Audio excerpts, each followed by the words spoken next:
তার family history যেটা আমরা আসলে ঠিক করতে পারবো না, বাট যেই ফ্যাক্টরগুলোকে আসলে আমরা ঠিক করতে পারবো, রিস্ক ফ্যাক্টরের মধ্যে সবচেয়ে বেশি মাত্রায় কোনটা পাওয়া যায়, যে কোন বিষয়টি আসলে খুব বেশি থাকে, যেটার জন্য আপনার কাছে আসলে আপনি আপনার প্র্যাকটিস এরিয়া থেকে যদি স্যার এক্সপিরিয়েন্স থেকে বলেন যে আপনার কাছে স্ট্রোকের যে পেশেন্টগুলো আসছে তার হিস্ট্রিতে কোন বিষয়টা আসলে সবচেয়ে বেশি ছিল?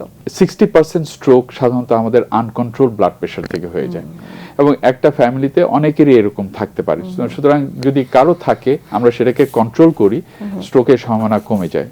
Blood pressure, diabetes, cholesterol, tobacco use এবং ফ্যামিলিতে অল্প বয়সে স্ট্রোক হয়ে যাওয়া যাদের আছে, তাদের আমাদেরকে স্ট্রোক হলে পর আমরা কিছু টেস্ট করি। যেমন কমন টেস্টগুলো হচ্ছে এমআরআই ব্রেইন, ক্যারোটিড ডপলার, নেক ভেসেলে কোনো ন্যারোয়িং আছে কিনা, হার্টের একোটা করি আমরা। আপনি একটা কথা বলছিলেন যে ব্লাড প্রেশার যদি অনিয়ন্ত্রিত থাকে এইখান থেকেই সবচেয়ে বেশি স্ট্রোকগুলো হচ্ছে। এখানে স্যার দর্শকদের একটা মেসেজ দেওয়া আছে কিনা যে এই ব্লাড প্রেশারটা কিন্তু আমরা চাইলে কন্ট্রোল করতে পারি। অনেকে কিন্তু দেখা যায় যে ব্লাড প্রেশারের ওষুধ একদিন দুদিন খাওয়ার পর যখন দেখছে কন্ট্রোল হয়ে গেছে, তখন সে ভাবছে যে তার আর ওষুধটা আসলে খাওয়ার দরকার নেই, তাহলে সে বাকি জীবন এভাবেই থাকবে। আবার হঠাৎ করে দেখা যায় তখন আগের চেয়ে আরো বেশি ব্লাড প্রেশার বেড়ে গেছে, আবার ওষুধ খেয়ে আবার বন্ধ করে দিচ্ছে। তো এই বিষয়টি কি স্যার পাওয়া যায় কিনা, বা এই বিষয়টা আসলে কতটুকু ঠিক?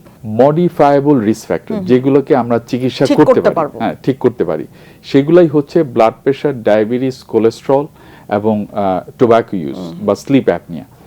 এগুলোকে আমরা চিকিৎসা করতে পারি। যেগুলোকে চিকিৎসা করতে পারি না, যেমন আমাদের বয়স বাড়ার সঙ্গে সঙ্গে আমাদের স্ট্রোকের সম্ভাবনা বেড়ে যায়, আরো অনেক ডিজিজের সম্ভাবনা বেড়ে যায়, যেটা আমরা চাইলে ঠিক করতে পারবো না। রাইট, ওগুলো আমরা কন্ট্রোল করতে পারবো না। ঠিক একই রকম ভাবে মেল সেক্সে মানে ছেলেদের বেশি হয় স্ট্রোকটা, সেটাও আমরা কিছু করতে পারবো না। সুতরাং এইগুলাকে যেগুলো মডিফাই করা যাবে না সেগুলো বাদ দিয়ে যেগুলোকে মডিফাই করা যাবে সেগুলোকে আমাদেরকে প্রতিনিয়ত প্রত্যেক বছরে 6 মাসে বা বছরে আমাদের এই জিনিসগুলোকে দেখা দরকার।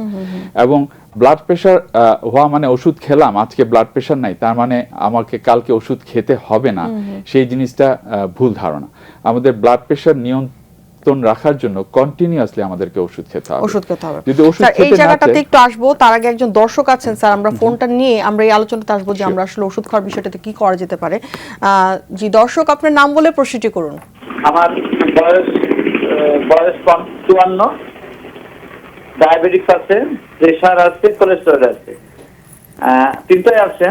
এখন ডায়াবেটিস নিয়ন্ত্রণ থাকে, প্রেশার নিয়ন্ত্রণ থাকে। নিয়মিত চেক আপের জন্য কোন কোন পরীক্ষাগুলো করলে পারে আমরা হয়তো কিছুটা প্রতিরোধ করতে পারবো, আর কি করলে ভালো থাকবো, এটা স্যারের সাথে একটু জানতে চাচ্ছেন। ঠিক আছে, খুব সুন্দর একটি প্রশ্ন। জি স্যার, ধন্যবাদ আপনার এই প্রশ্নের জন্য। আপনার যে রিস্ক ফ্যাক্টর গুলো মানুষের থাকলে স্ট্রোকের সবগুলোই আপনার আছে।